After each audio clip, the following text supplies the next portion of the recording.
Assalomu alaykum va rahmatullohi va barakatuh. Ramazon oylarimiz muborak bo'lsin. Payg'ambarimiz Muhammad sallallohu alayhi vasallam bir hadisinde aytgan, agarda adam bolasi roza oyında birer kunning roza tutmasa, ham shu kunning qoldirganining bir sababi de yo'q edi. Ul ovurda tugul edi, ul safarda qilmay edi.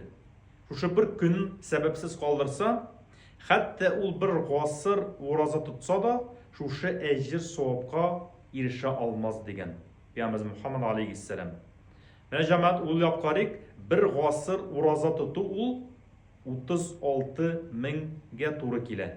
Demak, Ramazon oyida bir kun roza tutsang, boshqa oylarda sen 36 ming kun roza tutsang da sen shuning hatli bir kunlik ecir savobına erisha olmazsın degan Peygamberimiz Muhammad aleyhisselam.